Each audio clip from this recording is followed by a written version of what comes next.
I'm just started recording. Wow, it's very cool to talk to you, man. I'm a huge fan for like forever, man. This expands beyond music. I'm actually an action figure at this point, I think. Damn right, man. It's gone beyond simple music. It's gone beyond even where I play. Compared to the millions and millions of people that you and I, for example, entertain, because once this interview winds up on the internet, get out of town. I'm as famous now for being a disc jockey as I am lead singer. That's right. I got a call for the morning radio here. It was classic rock. Right.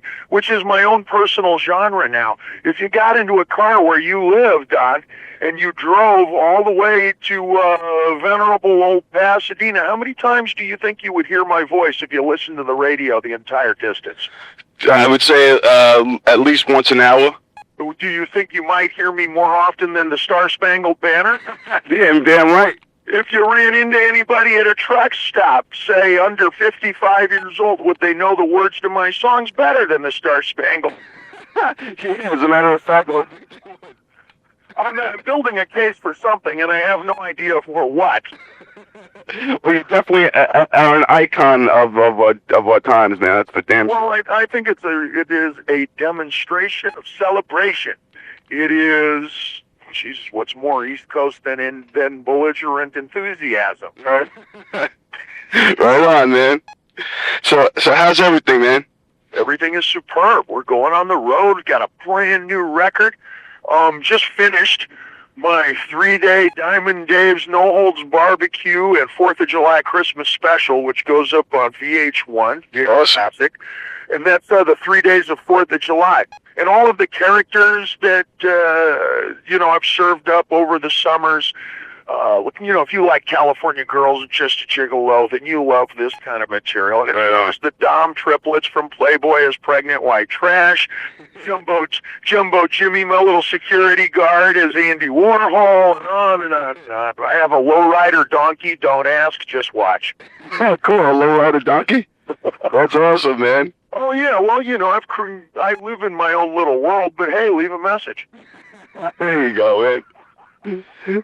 So, now this album, Diamond Dave, comes out July 8th. It's awesome, man.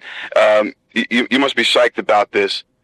I've been psyched about the material on this record since I was 12 years old, Don, and let me explain. Every single song here is what I sang virtually walking down the railroad tracks with my buddies Kenny Brower and Vincent Carberry as 12-year-olds singing these songs. This is where I learned to sing. This is what I call the College of Musical Knowledge. And when you wanted to sing low and get in touch with your black rage, then you imitated Jimi Hendrix on this specific song. Right. You wanted to do Itsy Bitsy Purple Dot Bikini like in the beginning of the movie Stand By Me, where you finish the chorus and point to each other, then you do the first song and you sing the a cappella part from Savoy Brown. Right. Tired of trying to be ... and point, just like Wayne and Garth in Bohemian Rhapsody. Right. Well, this is my version. And in terms of, can you dance like James Brown, though? Well, She's Looking Good. Do you need more? No, every single song here has, except for the one original, has a specific history to it. Even Ice Cream Man was handed to me years and years before I was in the Van Halen band. Right. I was playing that song solo right out of high school. Wow. I was doing I was playing an acoustic guitar at the Ice House right around the corner here. Damn, see? In California. And that song rocks, man. I love what you do with it. Thank you. Yeah, and I loved it. The first time I heard it with Van Halen, I actually thought you wrote it. Do you get that a lot? Well, that's because I do have actual black rage, Don. Mine is pure. Not commercial rage. Where does the black rage stem from? I'm using it to summarize a lot of things. I'm furious. I rage against everything. Let's put the TV on together. Let's have a beer and see if we're both happy when it's over. Wow. I know, right? And the best humor rages. The best comedy isn't funny at all. That's true. Last I looked, all the best pirates laughed while they did what they weren't supposed to be doing. That's a great example. That's awesome. I want to look like that guy in that painting. It's not that complicated. This isn't academia. All I got was a copy of Robert Louis Stevenson's Treasure Island one day, very young, and said, okay, now I'm that guy. There you go. Yeah, now, this album also is very bluesy and jazzy, a lot of solid musicianship on this album. And your voice is incredible as ever. How do you keep your voice in shape through all the years and still maintain such a great singing voice? Well, your guitar isn't going to sound right playing the blues till it's been in the pawn shop at least once. That's awesome. And this ain't exactly my 14th barbecue. Is that what you're trying to not say, Don? Is that what you're trying to not say, but hoping I do? Well, then I'll stand by what you said, and no jury will convince us different. Well, there you go. Smart man. Hey, what you hear in my voice is a whole lot of art and struggle. Damn right. That's a book that my chess teacher wrote. Old fella from Russia, who taught the Russian national team when it was during the Cold War, and that's how he amounted it to. I say there's a very thin line between rage and great art. Once somebody becomes comfortable, once somebody becomes relaxed or at ease, it lacks the tension. It lacks the unpredictable finish, and that's in any art form. Right. That can be professional hockey. That can be painting. That can be dance. It can be musical comedy. And Sometimes the best hockey is musical comedy. And there's certain scenes in the play Rent that look like they're playing hockey up there. I know, right? My point being, there is overlap. And my enthusiasm is belligerent, but it's constant. Just like you and all of you reading this right now, I feel underpaid, underrespected, over-traveled, overworked, and I don't date enough supermodels. Now let's start the fucking song. Do you really feel unrespected? You know what I'm saying. No, I know. Never enough. Never enough. That's why I never read my own press.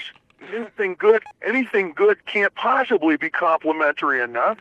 And anything bad might ruin my happy hour. I don't know. Add more black rage.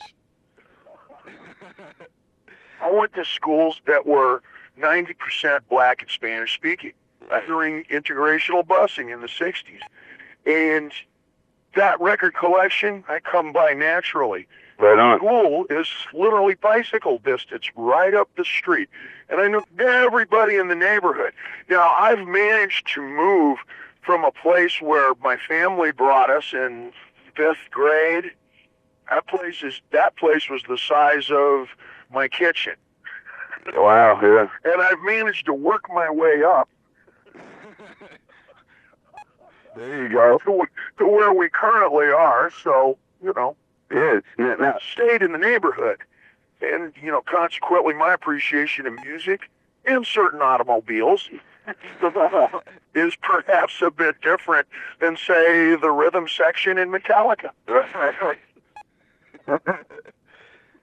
Now, when you were young and living in a small, house and all that stuff, did you ever think that someday you would become this huge rock and roll icon? Yes, I did. And it wasn't a concentration on how much I was going to sell, because, and here's a note for folks who might not have been around at that time, in the 60s and 70s, nobody really knew how much a gold record really was. Right. It didn't. Right. And as far as platinum, I know for a fact the Rolling Stones didn't get a platinum record. until 20 years after they started. Wow. They didn't get their first platinum until the late 70s for whatever that song. Ooh, ooh, ooh. Oh yeah, right. And it was only then that I became aware. I'd buy Humble Pie live at the Fillmore. Never occurred to me it's only 1,500 people at the Fillmore. Right. Can you dig? So what we concentrated on was, the moves and the tunes. Cool. The tunes and the moves. Except for Woodstock, it never occurred to me that James Brown was playing in all the same theaters that Miles Davis was. Right.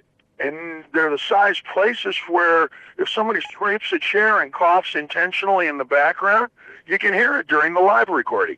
Damn. I got off on a little bit of a tangent here. So it never occurred to us to play Giant. There was only one band, really, who was playing Giant. That was the Beatles. And I stopped wanting to be the Beatles as soon as Leather Pants really happened. Well, My vastly superior way to get girls. that's great. It's great. Now, like you said, on this album, you definitely touch on a lot of the music that you said you grew up listening to and stuff like that. What did it take for a song to become a Diamond Dave classic? 9 efforts. In judo, we have a saying that says 7 times down, 8 back up. Cool. And you have to routinely put in the time and the ducats. You will spend that wristwatch, my friend. Also the golden your people, we will have this. Yeah, and you're going to go in and you're going to bake 8 cupcakes and ruin 7 of them. But you won't know that until you're in there, at the studio, until you're in the rehearsal room, until you are in the mix room. Sometimes you record something beautifully, it just won't mix together. You don't know why. Plus, you're out of time. Move. Right. You in the video bay, the editing bay for film, and so forth. That's an entire another vocabulary. If you're going to start instructing professionals in terms of 35 millimeter telesthenic transfer, I'm not even sure what that means. Right. Exactly. I am now. 3 phone calls. If you want to learn these vocabularies, each one will take you about as long as it took you to drive an automobile. And if you want to be superb in one of these vocabularies, the edit bay, the recording studio, the professional rehearsal studio, whatever, then you will have to become as good at driving that automobile as a professional race car driver. If you intend to sell millions of records, then you'll probably have to come from the deep south. And your father will have had to have been a race car driver. Are you following me poetically so far? Yeah, I've got you. People say, what does it take to become really superb and famous if I want to become a film editor? Well, think of it as like learning an automobile. Now, are you good enough to become a professional racer? If you are, and you got to put in the time and you got the attention to detail, then you can become that film editor, right, that bass player, or whatever. See, it is how I created me. And we all do that every single morning. Right on. Everybody looks in the mirror and goes, mirror, mirror on the bathroom sink, ... Not me. I go, boom, James Bond. That's it, man. Awesome. Fuck it, I'm convinced. There you go. Let's get this ghetto chariot rolling. Now, the first single, Shoe Bop, it's rockin' tune. It's got a hot bass line. It's real awesome. Tell me about that tune. What made you go for it, and what does it mean to you? It is funky. It is really lo-fi. I used old drum sets, literally from the 60s. Cool. Taken from Columbia studios that were used on half the songs you know, and a whole lot more you didn't know. And so there's a familiarity in there. The Hammond P3 sound that's lurking in the background there, again, has been around since Herb Alpert and the Tijuana Brass, the reverbs and so forth that we used. Again, from back in the early 60s, man, those reverbs and those drum sets are on everything that you can think of, from Black Sabbath songs to We've Only Just Begun. Oh shit, all of the Carpenters, everybody from, every band you can think of on both ends of the spectrum have used all that gear and all of that cool, man, stuff. Now, everybody that I'm working with in the studio is fresh off the grill at Berklee School of Music. They're all East Coast. They all got the attitude. I think the oldest one, we had a birthday in there. It was a 23rd birthday, Don. I don't think I ever had one of those. Not that I remember. I was never that young. And that's all Pro Tools loops. That's all sampling. That's all right out. That's digital future, which is my personal taste. Right. All right. Given having, I play ball for a living. I don't do it on Sunday. Right. What I listen to is whatever's the latest, the most eccentric, the newest, most dangerous, most risk-taking. And consequently, that means a trip out to Santa Monica Beach every 3 weeks to my little girlfriend with the blue haircut and the tongue both. And she, you know her, I can tell. And I buy $300 worth of what's the latest left of center independent movie instrumental soundtracks, the latest electronica for German and Dutch car commercials, and on and on. Because that's the most risk-taking, adventurous stuff available. And if you combine the two, then what you have is short distance from me to you. Cool, man. Very cool. Now, the tune Thug Pop is also rocking too, man. Oh, John, I don't know, is it John 5 or John 6? The guitar, does he add a number every year? And I gotta ask. Last I looked, it was John 5, and from Marilyn Manson. Right. I have been working on and off periodically for some time now. He, again, has great musical resources that span, my personal taste is let's do something that is, that references really classic history. Right. And let's mix it with a really bold vision of the future and skip the present altogether. Cool, man. Somebody's already doing that. Create something that has a familiar feel to it, but surprises you at every turn. That's right, man. It's something freaking I rocks. hope I meet that girl someday. Me too. Now, you kick ass, you're like in, kung fu and all that stuff. Now, what happened? I read something happened where you apprehended some knife guy, wielding guy who trespassed on your property. Some character he was tweaking and came over the back fence, which is about 12 feet tall. Yeah. And I heard him hit the turf at 3:15 in the morning. That's what woke me up. All right.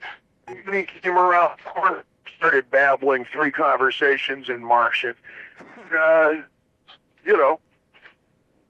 So I held him at bay. I told him, I held him at bay. Have I been watching court TV or what? I told him, lay the fuck down in the fucking sprinkler fucking system. The cops told me I was insensitive to his needs. I told, oh, sorry, what is that, low-fat blow in his pocket? That must have been low-fat meth. Sorry.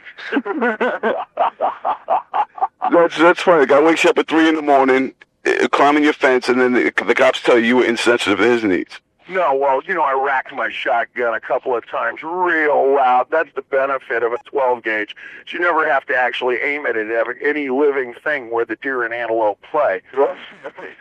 the sound of cocking that gun twice in 82 languages says, "Hey, what are you doing here?"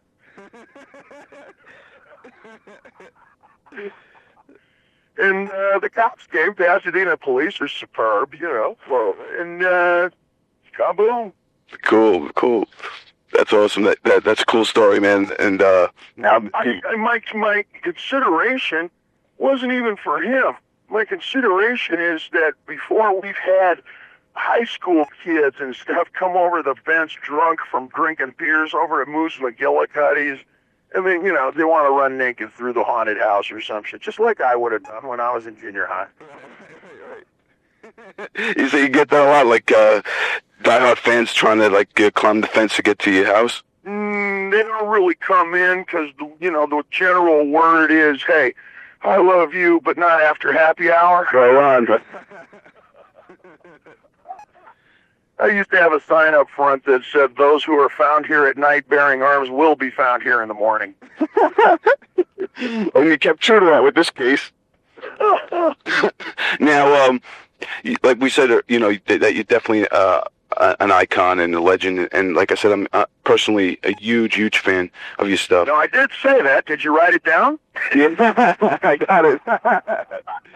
Okay, all right. Is rock and roll the fountain of youth? No. No. It is the full cup at Miller time. Or like they say in football, it's my full cup when I see Gisele Bündchen in Women's Wear Daily. That's my great. cup runneth over, like they say in rugby. Gotta love that girl, huh? Yeah, really, man. Did I change the subject, or did I really answer it? You answered, you know, in the Diamond Dave way, man, which is awesome.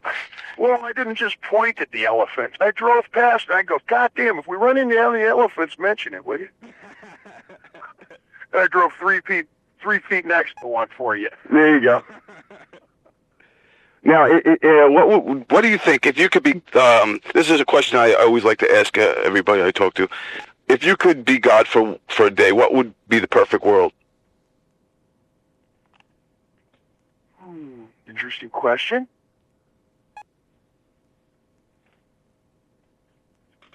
I don't know. I used to, when I would see a shooting star, I still make a wish. And I used to wish for booty and money. And now I just wish for the capacity to stay cool. There you go. Now, having through career, you've probably had your fair share of booty and money. Is there ever enough booty and money? Well, it becomes familiar but never wearying, like compliments. Right.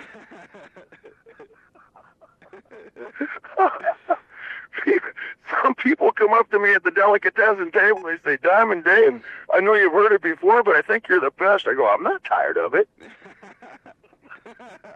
You can all get tired of that, right? Yeah, right. Stop saluting. You don't hear that in the Army very often either, do you? No, definitely not, man. Good point. Now, you're going to be playing the Westbury Music Fair here on Long Island, June 1st. That's awesome, man. I've seen you perform a million times at the Jones Beach and Nassau Coliseum, everywhere when you come around. What would you tell someone who's seen you for the first time? What can they expect from the Diamond Dave experience? Well, this is in Theater in the Round, is it not? Right. Well, just like my last girlfriend, Stacy from Dallas, said, "Diamond Dave, you look just as good going as you do coming." That's great. Turns out she meant I looked better going, period. But I still love that girl. Anyway. And I got more hits than the Gambinos. I can go on for hours and you'll recognize every single tune. Right on. I am the master blaster of, "Oh my God, I forgot I love this one also," part 12. Right. So, It is a trip through history you might not even have. It's familiar as the Nike swoosh, and it's a whole new show this season. We're wheeling out all of the solo stuff. Last season, when we went with Hagar, I said, let's do a complete retrospective. You can add up all the tunes that are classic and famous in Van Halen's era. So, Jesus, I played 22 familiar songs. Sam played his 3 or 4. And you got the entire catalog there.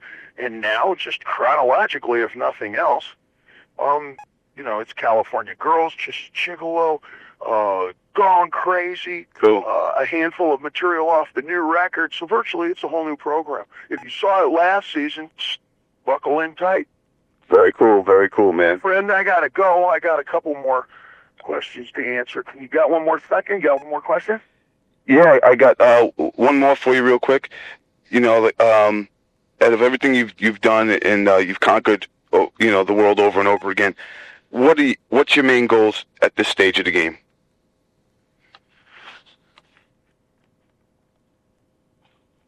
These are big questions. Hold on, let me think. All right. My main goal at this point is, I don't know, there's 2 kinds of chefs out there. There's the grandfather who makes the same thing over and over every third Thursday for 30 years. Same secret lasagna. Ingredients are as secret as Coca-Cola. And then there's the chef like my Sherpa guide Wan Chu in the Himalayas in the early 90s, who could take a cup of corn flour, some chicken wire, and 3 postage stamps and make the most amazing pancakes you ever tasted. Don't ask me how he did it. They were a little less than spectacular, but they were pancakes. So who's the better cook? I'm not sure. And I seem to be the second guy. Right. Can you dig? I dig it, man. I've always been the first hut right outside the barbed wire there. I'm not really in charge of anything, but every single one of you in camp has managed to visit me at least once, didn't you? Damn right. Oh, man. On your way into the big city, every one of you managed to stop here, didn't you? True indeed. Outstanding. Diamond Dave, you're definitely a stamp on rock and roll and a true icon, and I'm really glad you took the time to talk to me this morning. John, have yourself a great day. Thanks. Take care. Good luck with everything, man. Be well. Take care.